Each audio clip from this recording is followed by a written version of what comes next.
You've probably heard the phrase, we're all in the same boat.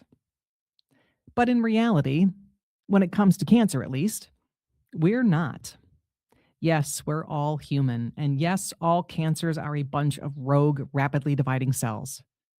But the people facing those cells, they're in different boats, caught in different storms, with different captains, different crews, and often wildly different resources and expectations. Yes, cancer may be a universal disease, but the lived reality of it is deeply unique and individually experienced. So, then, if there are nearly 19 million people in the US and more than 53 million people across our beautiful planet that have heard the words, you have cancer, how do we talk about this? This universal disease and all these people caught in all of those boats, in all of those storms. Enter the cancer label. Have you ever noticed that often, before anyone ever even tells you what to expect after a cancer diagnosis, they give you a label or tell you what to call yourself? Words like patient, survivor, victim, warrior, these didn't come out of nowhere. They were shaped by medicine, by culture, by advocacy movements, by fear, and sometimes by hope. And over the years, these words have carried comfort for some and a heavy sting for others. So, why launch a brand new cancer podcast by talking about a word? We have a billion things we could talk about: treatments, side effects, recovery, fear, hope. We will get to all of those. But yes, I'm starting with language. And here's why. Because cancer doesn't just affect the body, it disrupts identity. You, I'm sure, know this very well. Suddenly, the life you knew and the way you understood yourself inside it can feel uncertain. And words start appearing around you: patient, survivor, fighter, thriver. Some people embrace them, some reject them, and some feel disoriented by them altogether. Then identity, disorientation, shame, and fear can begin to blur together. And language sits right in the middle of it all, because language carries power. It shapes how we see ourselves, how others see us, and how we begin to make sense of what has happened. When you're already struggling to reclaim your personal identity after cancer, it raises a new question. Do you now need or want to claim a new one as well? And language is the doorway into that identity, because the labels we inherit, choose, or reject shape how we understand ourselves. Because after cancer, the words you choose become part of how you navigate what comes next. One of the biggest problems that presents in survivorship is that we rarely pause long enough to say something simple but important. It's okay if none of these words fit you. It's okay if they change over time. And it's okay if you need something different altogether. Yet, if you're going to walk forward into life after cancer, your feet need to be firmly on the ground. And that begins with understanding what you want to call yourself and why it matters. So, in this inaugural episode of the After Cancer podcast, we're going to trace how these labels evolved, where they came from, and why it matters that you get to decide what feels right for you. From whispered stigma to empowering language, this is your life. This is your language. And finding your comfort in that space may be the first real step in understanding your after. This is the After Cancer Podcast. I'm your host, oncology physical therapist, Dr. Leslie Waltke. For more than 3 decades, I've walked alongside people living with and beyond cancer. Whether you are a survivor, a caregiver, or part of a clinical team who cares for them, I'm glad you're here. Because life after a cancer diagnosis can feel uncharted and confusing, even when you have a great medical team. In this podcast, evidence, empathy, and the real human experience come together to help you navigate the physical, emotional, and practical realities of cancer and the life that comes after. This is the After Cancer Podcast, rooted in medicine, spoken in human.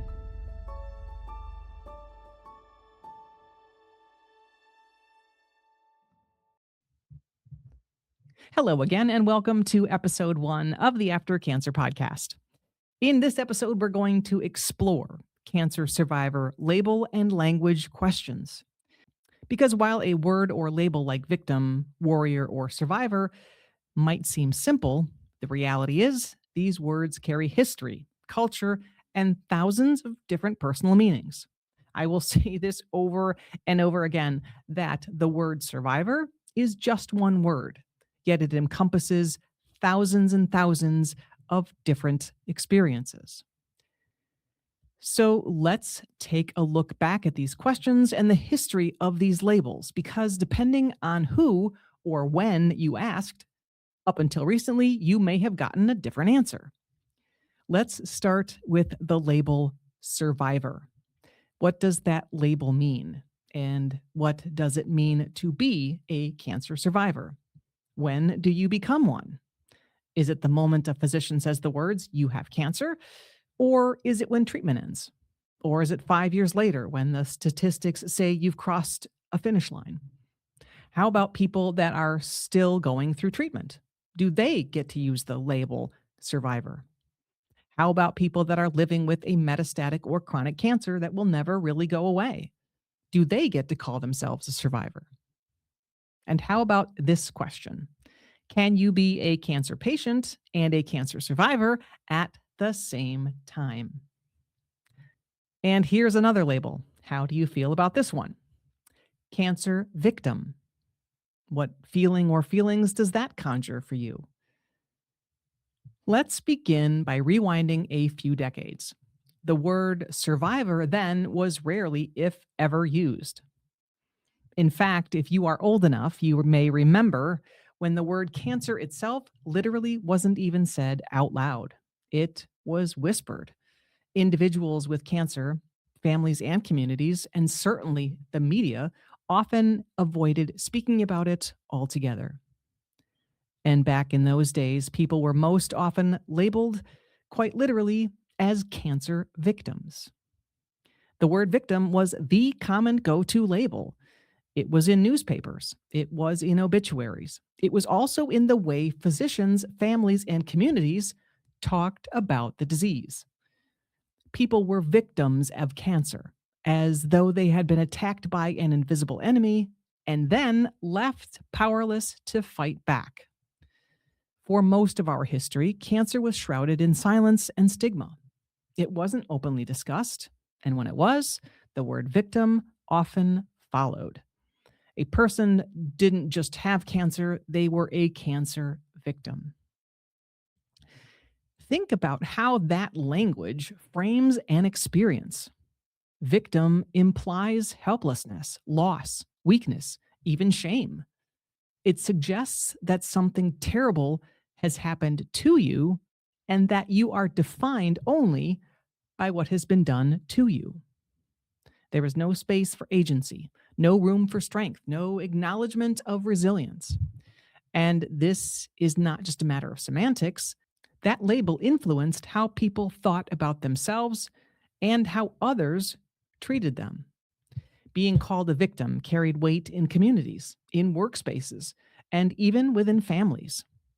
People often pitied cancer patients and did not empower them. And in a time when cancer survival rates were far lower than they are today, the victim label seemed to certainly cement the assumption that cancer was always a death sentence. Today, we rarely hear cancer victim anymore. Instead, we hear survivor, cancer survivor. It may sound like a small change, just swapping out one word for another, Yet words carry enormous weight. And this particular shift changed how millions of people see themselves and how society sees them. This is why words matter so deeply. They are rarely neutral. They shape how we think, how we relate to one another, and how we frame our own identities. When someone calls you a victim, it places you in one box. When they call you a survivor, it places you in another. And when you choose your own word, whatever that word may be, it becomes much more of a declaration of ownership and self determination. And most importantly, imagine the difference for a person finishing treatment. To be called a cancer victim at the end of chemotherapy is to be told, in essence, that cancer has consumed you. To be called a survivor is to be told that you have come through, that you are still here, and that your life continues. That difference matters. It matters in how people process their experience, how they re enter their lives, and in how they see their future. I think it's important to pause here and reflect too on why words also matter so much in medicine. Medicine is not just science and treatment, it is culture, it is communication, it is human beings trying to make sense of illness and healing. So the words we use in medicine shape how patients feel, how families support, and how providers deliver care. They influence identity, behavior, and even outcomes.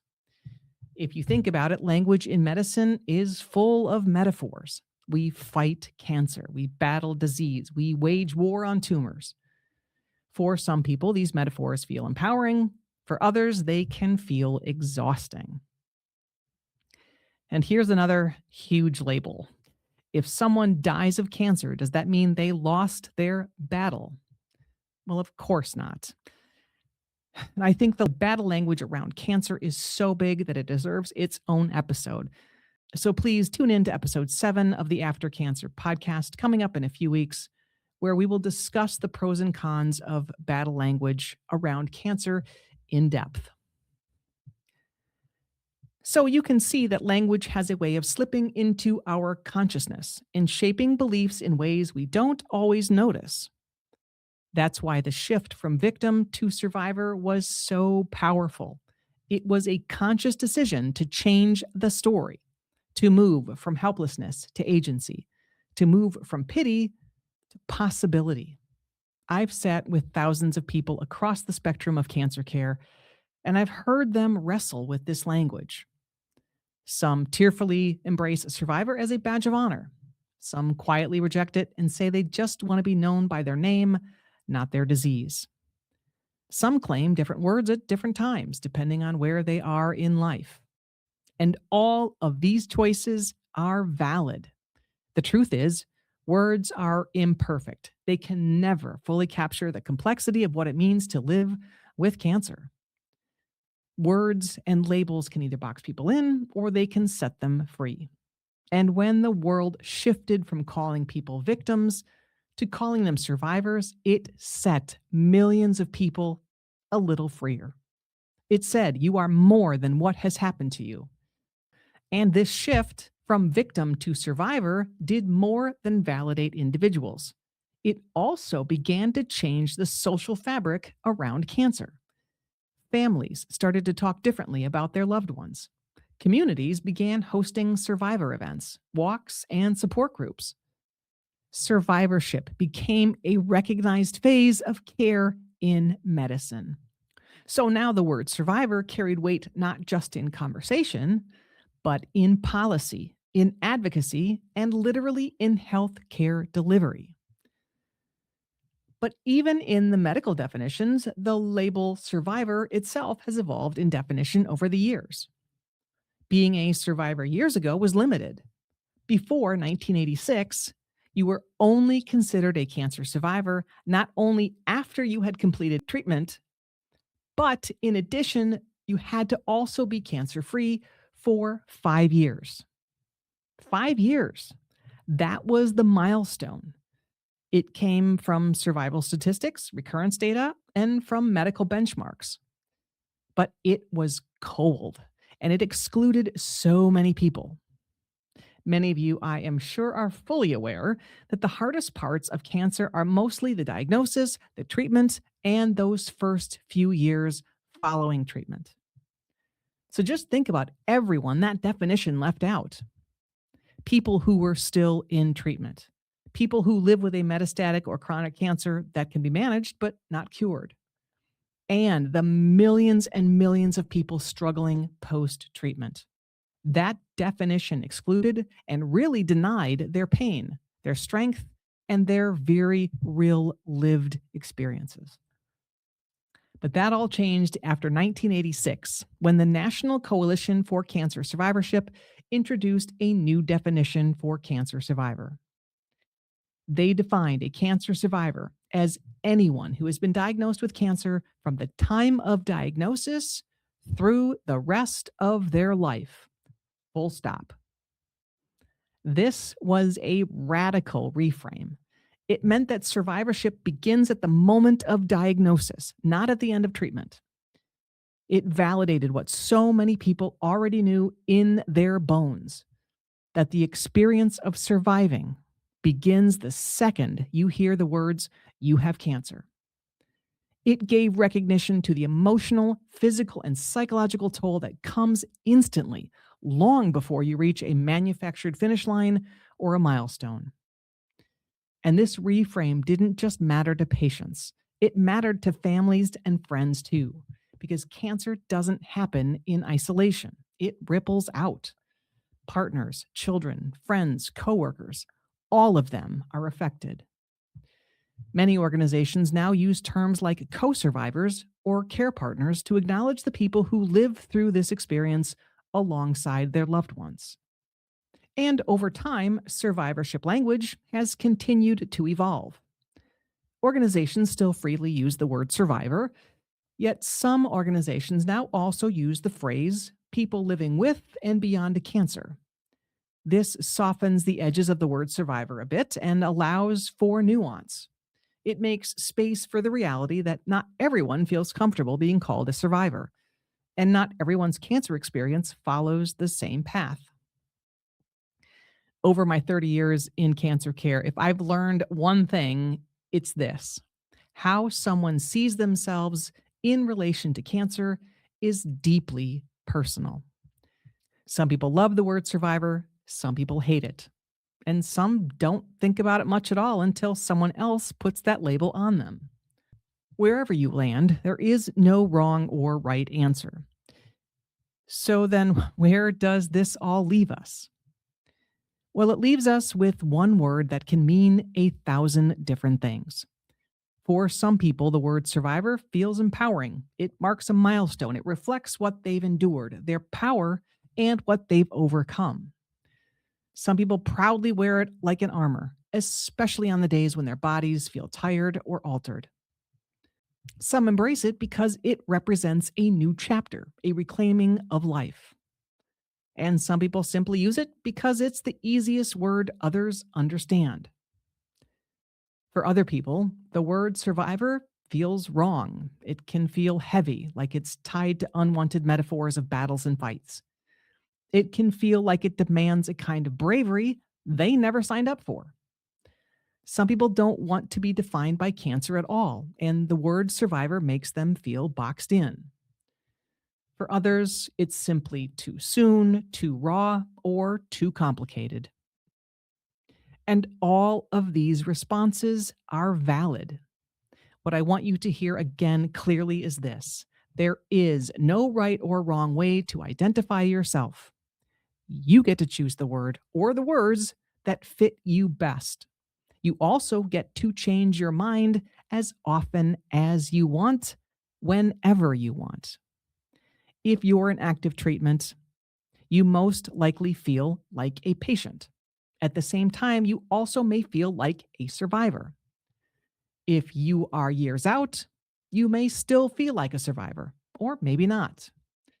Or maybe you feel like a thriver, a warrior, or simply a human being moving through life. All of that is okay. So now let's clarify some additional survivor related language you may hear in the clinic or in hospitals. Physicians and healthcare clinicians typically use the term patient or cancer patient to refer to someone in active treatment. So someone currently undergoing surgery, chemotherapy, and or radiation. So when it comes to the label cancer patient and cancer survivor, yes, you can actually be both at the same time, a patient and a survivor. Because remember, survivor, by the most widely accepted definition, begins the moment you are diagnosed, and it doesn't wait for an endpoint. One more label for you. The term cancer survivorship is the label typically used to describe the time frame after active treatment ends. So when you're done with the primary surgery, chemo, and or radiation. Survivorship does include the many survivors that continue on maintenance therapies, hormonal therapies, or immunotherapies. Naming this phase of cancer care cancer survivorship became especially clear in 2006 when the Institute of Medicine published their landmark report titled From Cancer Patient to Cancer Survivor Lost in Transition. That report was influential because it formally recognized survivorship as its own distinct phase of cancer care. It highlighted the gaps that people commonly face once treatment ends: the lack of guidance, the loss of structure, the questions about what comes next. And it pushed the medical community to recognize that life after treatment is complex and deserves its own attention. For many, that transition out of active treatment is disorienting. You go from a calendar filled with appointments, infusions, and scans to an unfamiliar and perhaps unnerving quiet. The conveyor belt of treatment suddenly stops, and you're expected to find your way forward. That moment, confusing, unsettling, and sometimes frightening, is where many of the "I had no idea" moments appear. And it's one of the central reasons I created this podcast. So ultimately, when do you become a cancer survivor? Again, according to the broadest and most inclusive current definition, it's the moment you are diagnosed. From then on, whether you're in treatment, in follow up, on maintenance, or decades out, you can carry that identity if you want it. But again, the real truth: you get to choose what feels right. Survivor, patient, thriver, warrior, human, or no label at all. You have permission to name it in the way that feels best and best reflects your reality. And you have the permission to change that word as often as you need or want, because your life with or beyond cancer isn't static. It evolves, and so can the language you use to describe it. As we wrap up, I'll leave you with a few reflection prompts to consider. They're gentle invitations to help you frame your experience and thoughts. Here on the After Cancer podcast, I learn from you, and we all learn from each other, and our conversations can change the world. So please share your thoughts, ideas, answers, and comments. So, prompt number 1: what word or phrase feels right for you today? Survivor, patient, victim, thriver, warrior, human, or something else entirely? And prompt number 2: has that label changed for you over time? And could it change again? Again, there is no right or wrong answers and no right or wrong label. The point is that language is personal and it's yours to define. And while listening to this podcast, if you said to yourself, "Oh, I need to share this with so and so," please share profusely. Please hit the like button and please subscribe. And thank you so much for joining me today to discuss survivorship language. I look forward to your shares, thoughts, and responses. Coming up on episode number 2 of the After Cancer podcast, once the word survivor enters your life, it can change how people see you and sometimes how you see yourself. What many people don't expect is that finishing treatment doesn't necessarily feel like the victory everyone imagines. So, in episode 2, we're going to talk about why the end of treatment can actually feel like one of the most confusing moments in the entire cancer experience. Also, I want to throw a huge shout out to ABCD, After Breast Cancer Diagnosis. ABCD provides free virtual lived experience support from a vetted, trained, and personally and medically matched mentor, someone who has walked the same terrifying, disorienting path. Learn more about getting support or becoming a mentor at abcdmentor.org. I'm Dr. Leslie Waltke. Thank you so much for joining me. You'll find the resources and the link to get future podcast episodes emailed directly to you if you'd like in the show notes. Exercise like your life depends on it, because it does. And remember, whatever word you choose to define or describe you, or even if you choose none at all, you are not alone and you belong here. Peace out. Let's talk again soon.